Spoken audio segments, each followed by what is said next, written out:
Faz favor. Muito obrigado.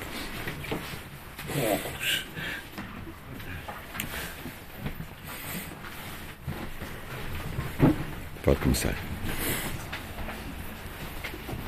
Podes? Sim, faz favor. Então, em primeiro lugar, quero saudá-los, dizer do meu gosto e do meu prazer estar aqui no Porto. Venho tantas vezes quanto posso, tenho ligações familiares cá, a minha mulher é daqui do Porto, tenho cá casa, não venho tantas vezes quanto posso, porque a idade também depois já não permite estas idas e vindas, as recuperações são cada vez mais difíceis, mas tenho uma relação muito afetiva com esta cidade, com as pessoas. Penso que conheço relativamente bem a sociedade do Porto, aquilo que é muito bom e também aquilo que é muito mau, e portanto não faço grandes generalizações, mas penso que as elites do Porto são elites naturalmente liberais, têm uma tradição que ultrapassou a questão portuguesa, chamada identidade nacional, que é um termo que eu não gosto nada, daí que eu não seja um grande adepto do Eduardo Lourenço, nem do Oliveira Martins.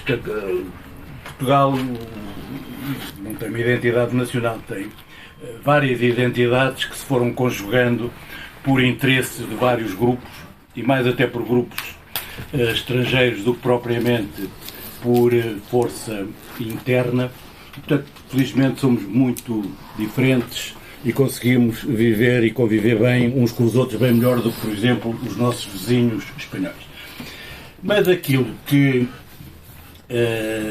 eu hoje aqui tinha preparado para falar era e é deste conjunto de crónicas que eu reuni num livro que dei o título de A Verdade Única e a Heresia de Pensar. Porquê? Nós vivemos numa sociedade atual em que dispomos de uma enorme parafernália de equipamentos tecnológicos que, em princípio, nos deveriam dotar de elementos de informação e de formação para nós próprios fazermos o nosso juízo. Aquilo que, em princípio, distingue o homem dos outros seres é a noção do livre-arbítrio, que, aliás, é bíblico, não é? O livre-arbítrio dá, em princípio, direito depois à livre decisão, às livres opções, e nós então decidimos de acordo com a nossa racionalidade e com a nossa liberdade. Digamos, o livre-arbítrio está associado à liberdade e à possibilidade de a exercer. Este livro começa com uma abordagem de um dos grandes pensadores ocidentais, que é o Santo Agostinho, que é o primeiro dos grandes pensadores que aborda a história de uma forma, a história enquanto reflexão sobre os factos. Até ele, portanto, até o primeiro milénio, aquilo que é a história é uma descrição, são relatos de facto. Ele, pela primeira vez, faz uma análise porque é que as coisas foram assim. E ele faz essa análise porque ele vivia em Marrocos e recebe os refugiados de Roma após Roma ser invadida pelos árabes. E é desses relatos dos refugiados romanos que põem em causa a falência do Deus dos cristãos. Os refugiados, quando vêm de Roma e chegam aqui ao norte da África, a Ipona, o que dizem é que foi um erro tremendo eles terem optado pelo cristianismo, porque o cristianismo levou-os à derrota, ao passo que os deuses anteriores tinham feito a glória do Império, de maneira que eles tinham feito uma má troca. E ele entendeu que deveria explicar que as razões não eram essas, que as razões eram razões internas, de decadência interna, de luxúria, de injustiças, portanto, digamos, as causas que são as causas habituais das guerras. Ele depois tem uma versão manicaísta, que todas as religiões têm, e que ele entra em conflito com os pensadores gregos, não é? com Aristóteles, que disse e escreveu, e isto também se adapta àquilo que nós todos os dias vemos como manipulação na comunicação social, que é o julgamento da história e da guerra e da política pela moral. Aquilo que Aristóteles diz é que a política não é um instrumento de análise, a moral não é um instrumento de análise política, porque a moral é sempre circunstancial. E a moral depende sempre do ponto de vista de quem está a analisar. Portanto, tem um determinado tempo e tem um determinado lugar. Portanto, quando nós estamos a analisar um fenómeno social total como é a guerra, ou estamos a analisar um processo político, pelo ponto de vista moral, nós não estamos a fazer análise, estamos a fazer um julgamento. E esse julgamento não nos ajuda nada, porque nós nos julgamentos já tomámos posição anterior. Portanto, nós estamos a fazer o julgamento como os adeptos do futebol fazem análise dos jogos. Mesmo que eu veja o meu defesa partir uma perna ao avançado do adversário, claro que nunca é penalti para o meu lado.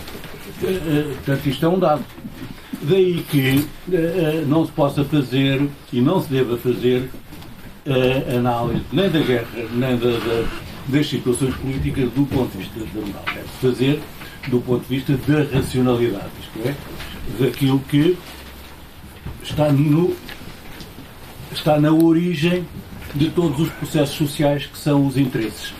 Outra ideia que há, e que também tem sido muito vendida agora, nomeadamente com este caso dos dois Estados na Palestina, é a ideia de que as sociedades funcionam ou se articulam com base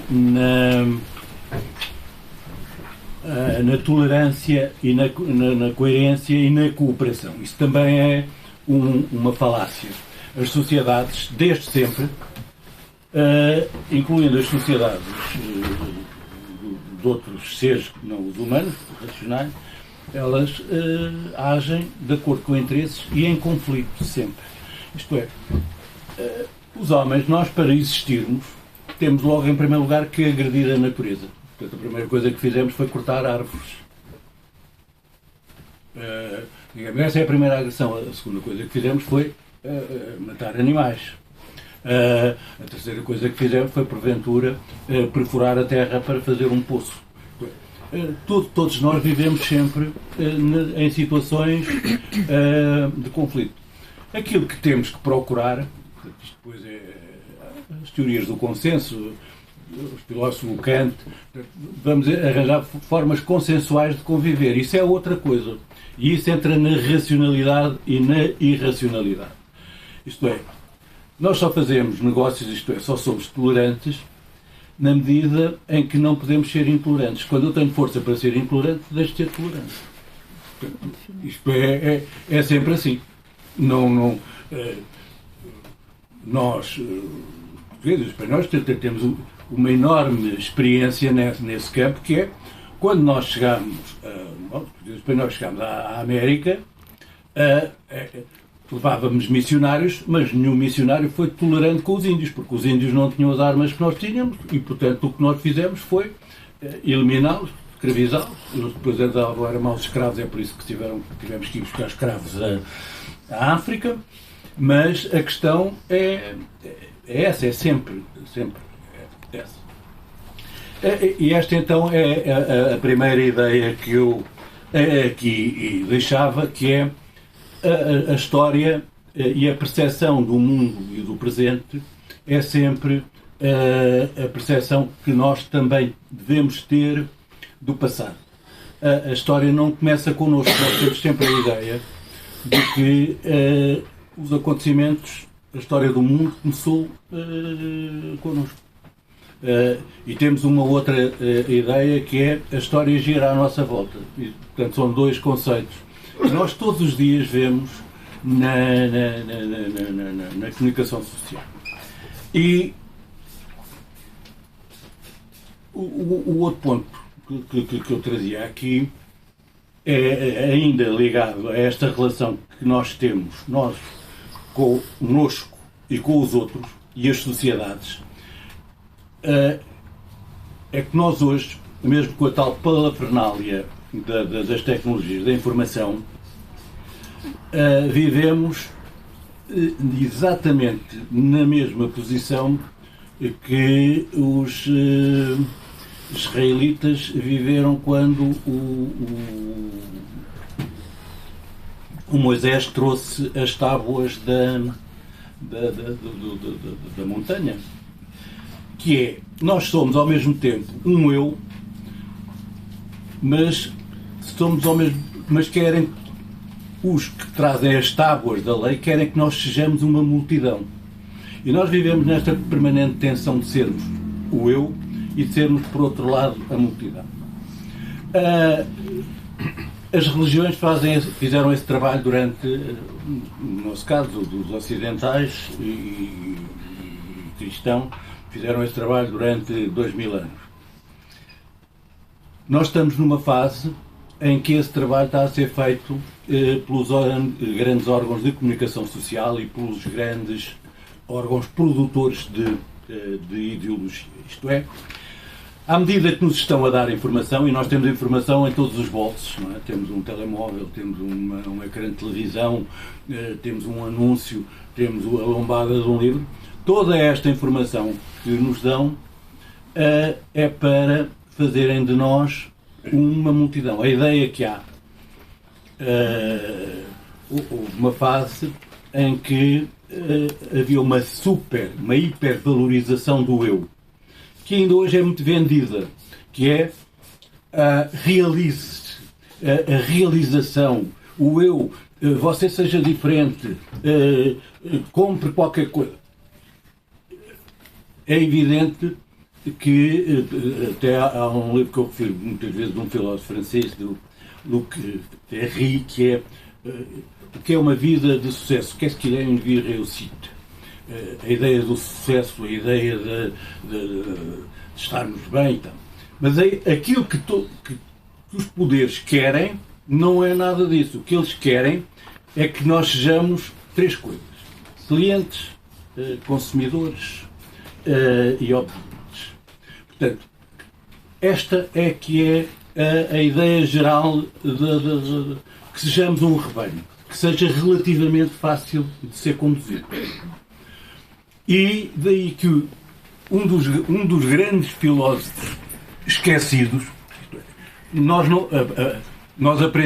recebemos informação, mas a informação mais importante que nós recebemos é a que não recebemos, é o silêncio. O silêncio, dizia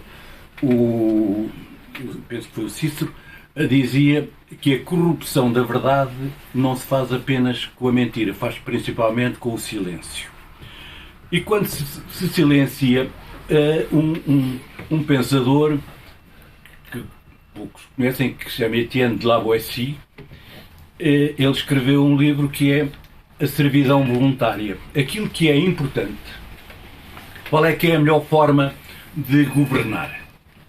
É que os governados se submetam voluntariamente, isto é, que não refilem, que não discutam, que não ponham em causa as ordens e que isso é muito mais eficaz do que andar a bater na cabeça das pessoas com a polícia de choque, ou andar a atirar balas, ou andar a fazer guerra. É muito mais eficaz e muito mais barato.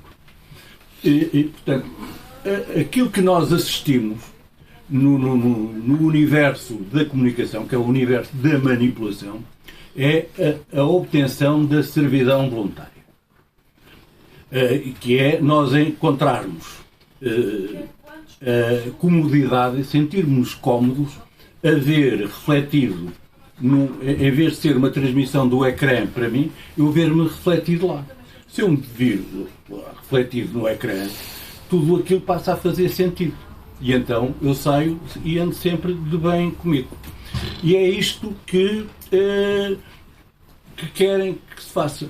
E isto é feito por um conjunto de técnicos altamente especializados. Isto é, ninguém vai a um estúdio de televisão por ser competente ou por ser uma pessoa que vai dizer coisas, verdades, que vai explicar-nos qualquer coisa. Não. Aliás, o que nós vemos é que se vai a algum especialista falar de qualquer coisa que sabe na televisão, a seguir vêm 3 idiotas que são recuperados das redações, explicar o que é que o especialista esteve a dizer, para dizer, se for necessário, exatamente o contrário. E é assim que, aliás, acontece também no futebol. Nós quase todos sabemos as regras básicas do futebol. E, portanto, se eu vir um jogo de futebol, percebo quem é que está a jogar pela direita, pela esquerda, pelo meio, com maior profundidade, menor e tal. Ando depois de ver um jogo de futebol, estou uma semana a ouvir especialistas a explicarem. E de maneira que o que acontece com o futebol acontece exatamente com o orçamento do Estado, acontece com a explicação de Portugal, das posições dos vários países no mundo. E é neste pé em que nós estamos.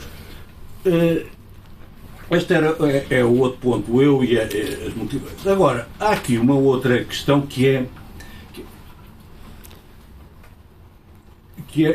sobre a qual eu também escrevi, que é a questão da democracia. O conceito de democracia só foi introduzido, aliás, só foi latinizado já no século XIII. Portanto, aqui na Europa, só a palavra, a primeira vez que aparece escrita em latim é no século XIII. E quando ela foi utilizada nos gregos, ela foi sempre execrada. O Platão tinha a pior das impressões da democracia. Porquê? Porque ele entendia que era o governo dos pobres. A democracia dava lugar ao poder dos pobres, dos marginais, dos incultos. E, portanto, ele entendia que se eu der poder a essa gente subverte a ordem e o Estado entra na anarquia e no caos. E, portanto, a maior parte dos grandes pensadores gregos são antidemocratas. E sendo que a democracia grega que nós referimos muito, há 2 democracias que nós referimos muito e que são 2 mentiras. Uma é a democracia grega e outra é a democracia inglesa. Aquela ideia de que a primeira Magna Carta não tem nada a ver com a democracia, nem depois a seguir a chamada a Grande Revolução também não tem nada a ver com democracia, nem tem nada a ver com justiça social já agora.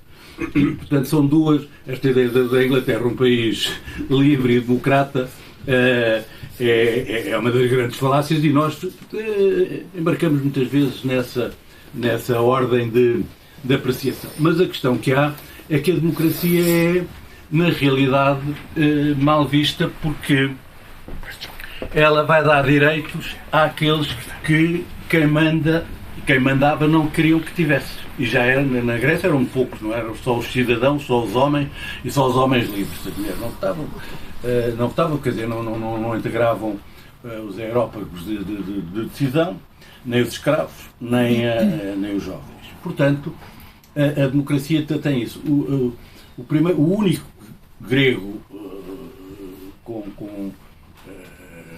respeitável, quer dizer, com um pensamento próprio que defende a democracia é o Péricles. E se entende que a democracia é o regime que pode promover a igualdade. Porque a democracia não estava associada nem à igualdade nem à justiça. Estava associada a uma forma de governar, que é exatamente o que estamos hoje em dia a ter. nós por vezes dizemos, esse regime não é democrático e, portanto, é um regime injusto. Não tem nada a ver uma coisa com a outra. A democracia, hoje e sempre, é e não é nada mais do que isso, do que uma forma de encontrar uma representação para legitimar uma forma de governo. Ponto final. E é só isto. E essa forma de governo obedece aos interesses do grupo que gera os representantes. Portanto, as democracias, já agora,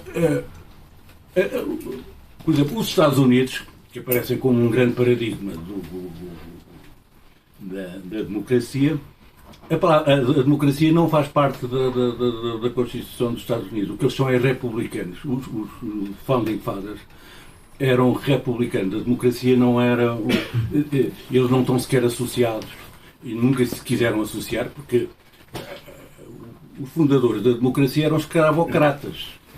Para nós termos a ideia, são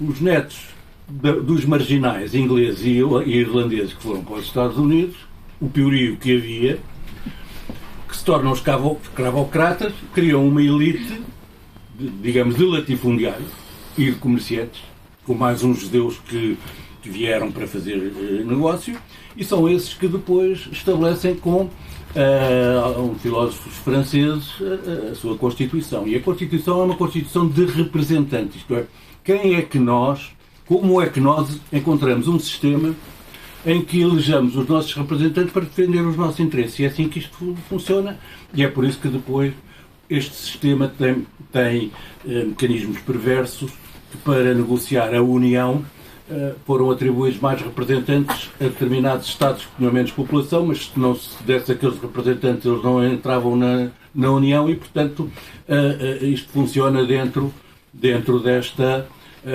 lógica. E a lógica que há hoje é que a democracia é apenas um mecanismo de encontrar representantes para legitimar um governo.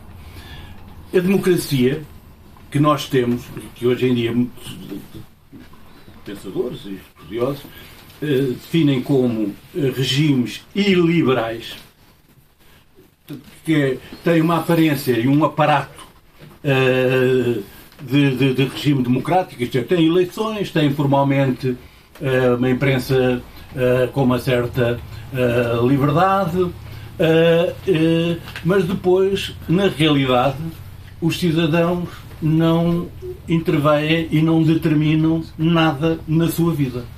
E isso é o que acontece connosco, e nós somos treinados e manipulados a questionarmos o que é essencial.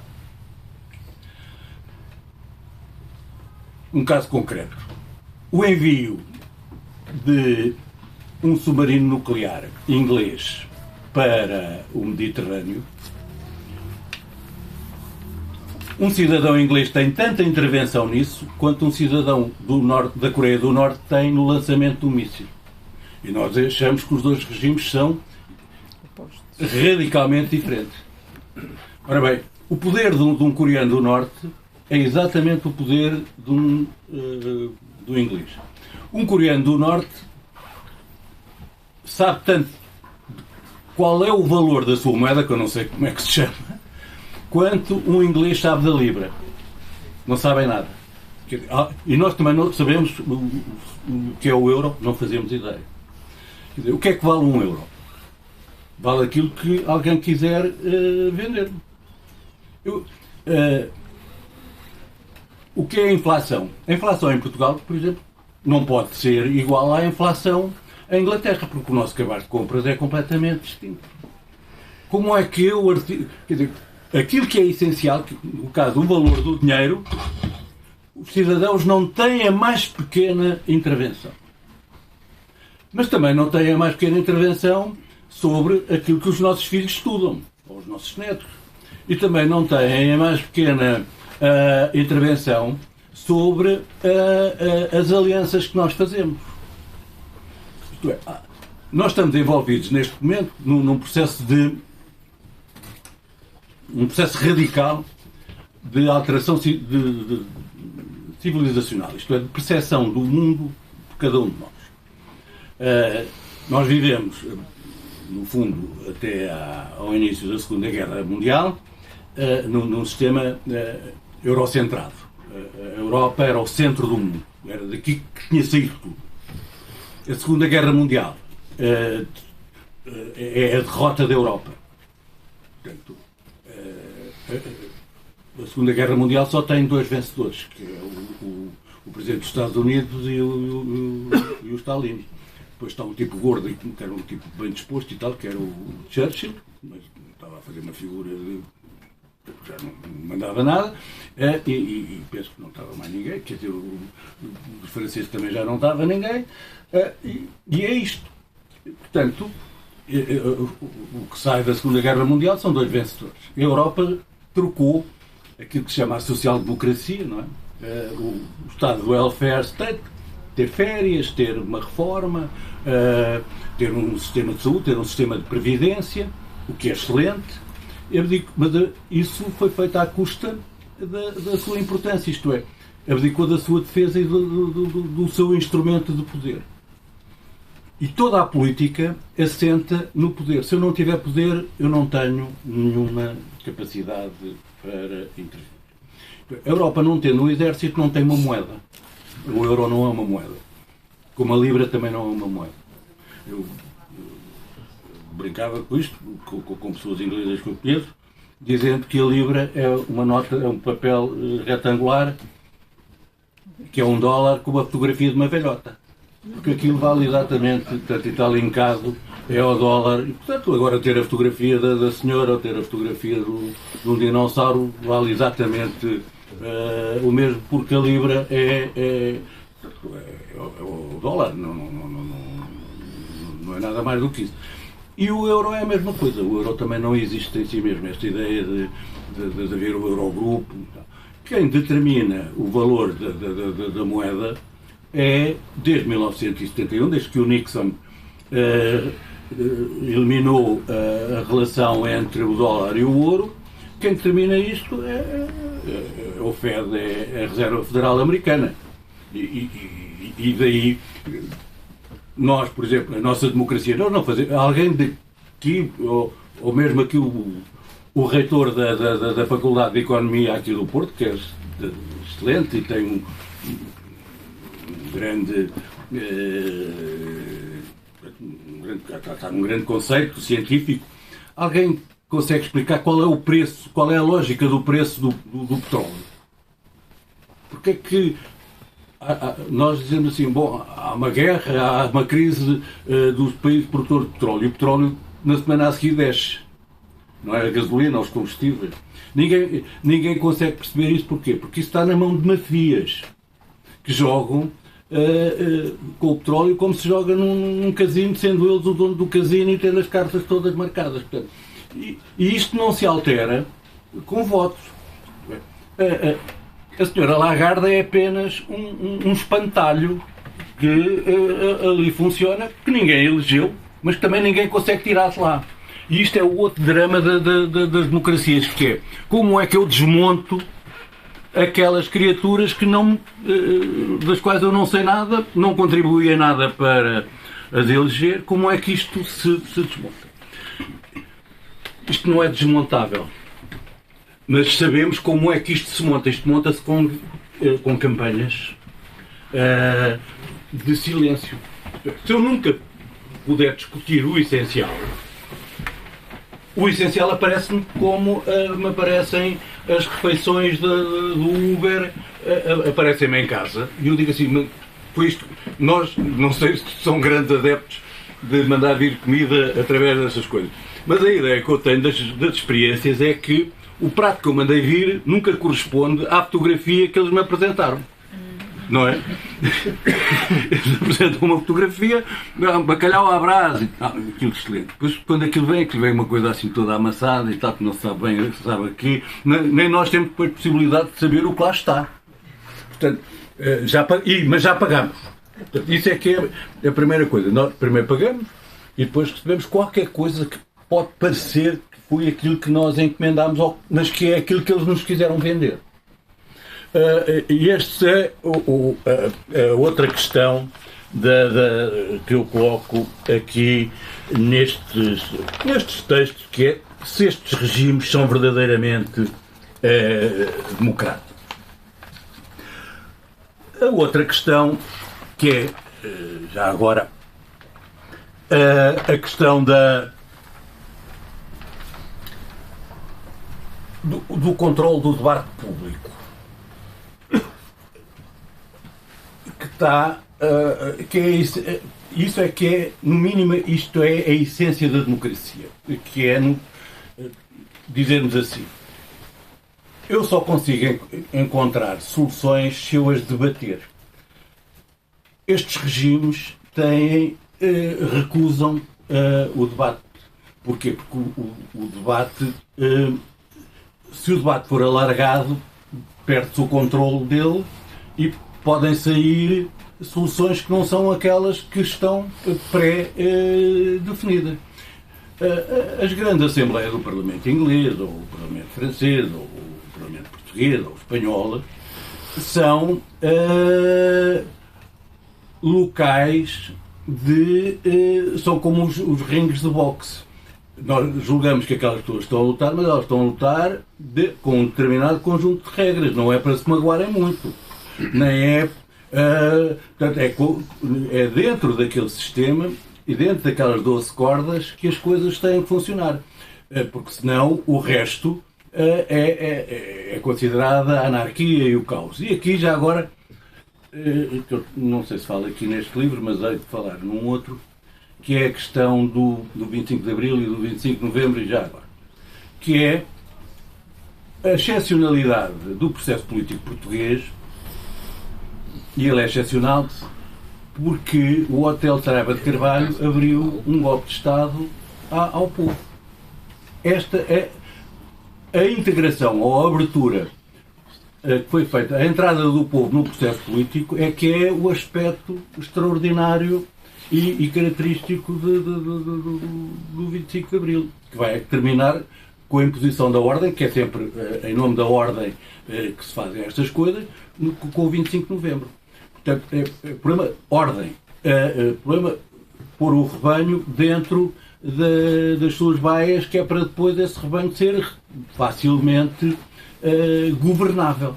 E nós assumimos que isso é uma sociedade que vive democraticamente. Vive democraticamente dentro das regras que ela estabeleceu, que eram as regras da democracia.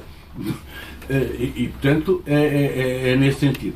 Mas a questão que a democracia coloca, e é essa sim, coloca desde a Grécia, é o direito à palavra. E esse direito à palavra hoje em dia também não existe. E não existe porquê?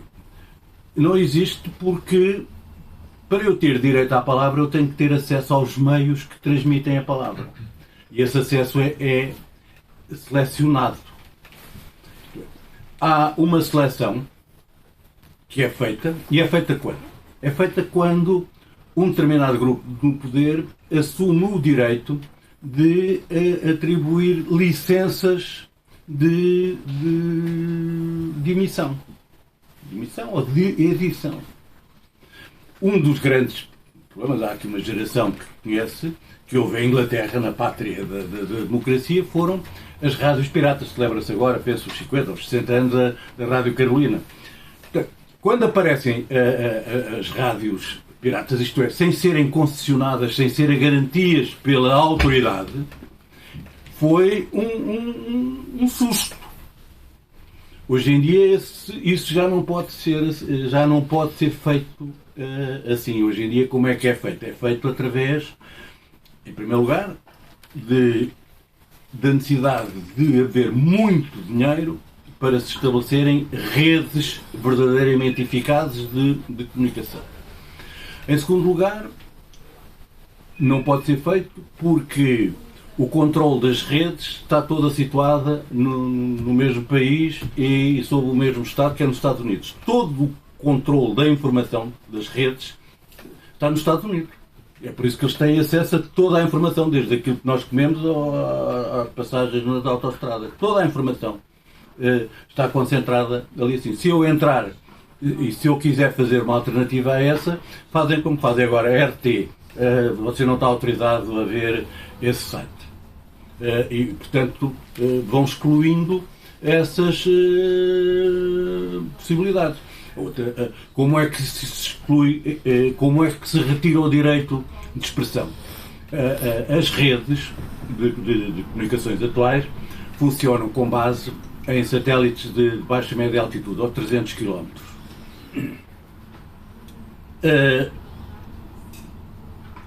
Para termos uma ideia, o Elon Musk tem autorização para colocar 12.500 satélites nesse envelope.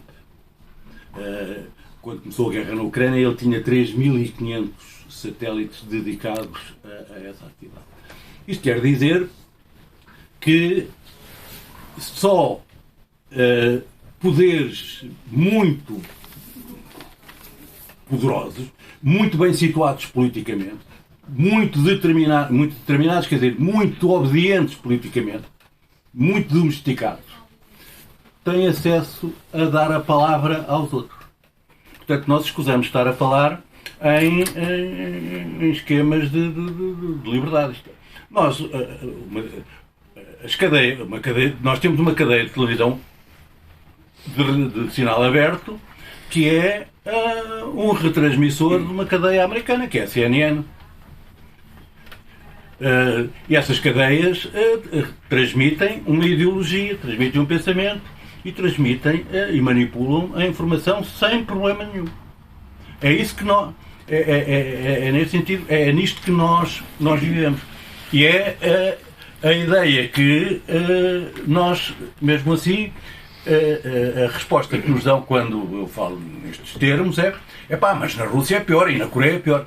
Mas isso é o pior dos argumentos que há, que é eu dizer assim, olha que eu sou mau, mas os outros são piores. Então, a minha superioridade moral deixa de existir. Se eu me satisfaço em não ser o pior dos piores, ou não ser tão mau como os piores, então nós andamos-nos a bater porquê? Por sermos os penúltimos, como dizia o outro. E, portanto, é um argumento que não faz sentido. Eu quis, neste livro, abordar estas questões. Estas questões é que me parece que são essenciais. Há dois aspectos muito dolorosos nisto, que é, e então para quem esteve no 25 de Abril, mais doloroso ainda. A ideia que tínhamos, e é um pouco a ideia que o hotel tem, e o Maia, era, depois da ditadura, de haver a capacidade e a possibilidade, a abertura de todos os portugueses terem o direito à palavra, intervirem.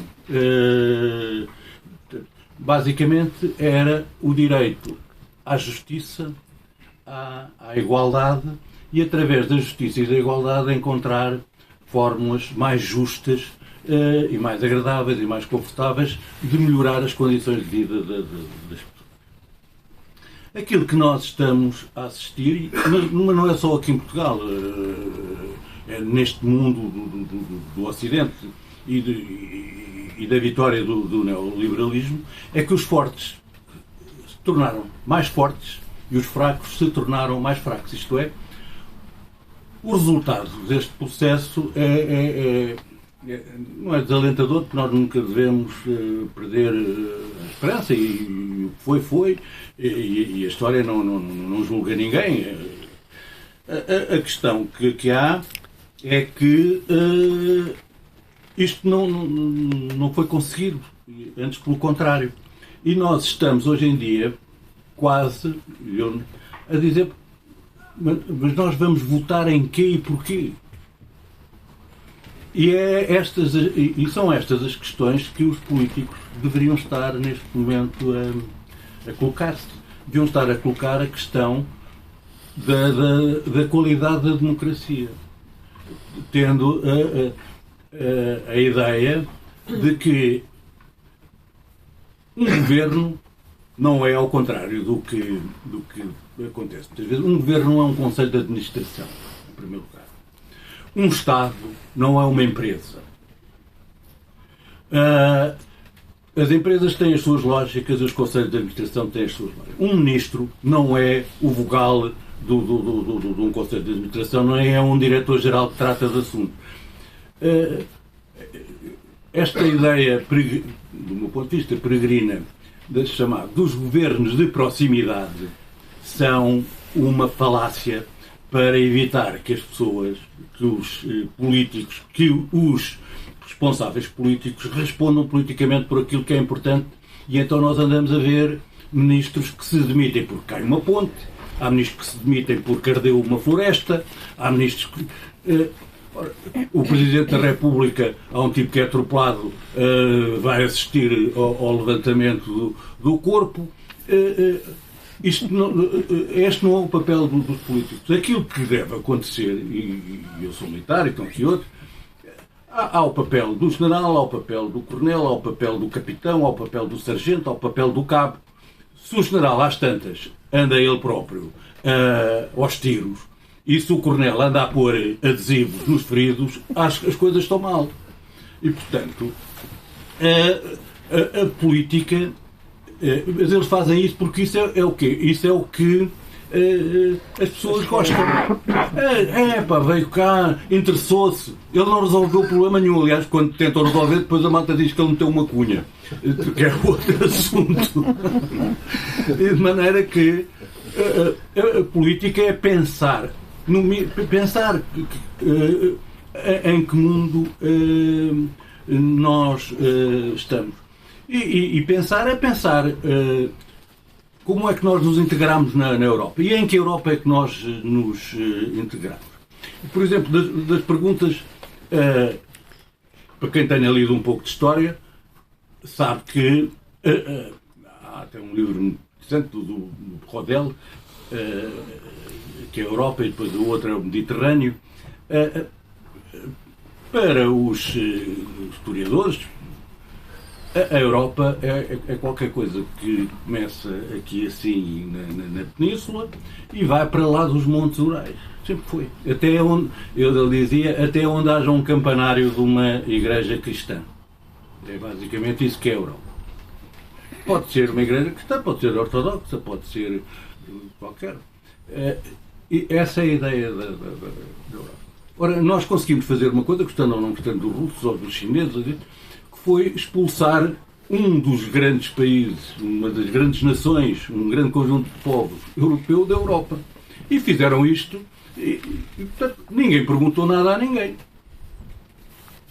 Mas nós expulsámos a Europa, o maior país europeu, que produziu obras de arte, produziu grandes escritores, alguns dos melhores escritores de toda a literatura europeia, alguns dos melhores pintores, alguns dos melhores escultores, alguns dos melhores arquitetos, alguns dos melhores engenheiros.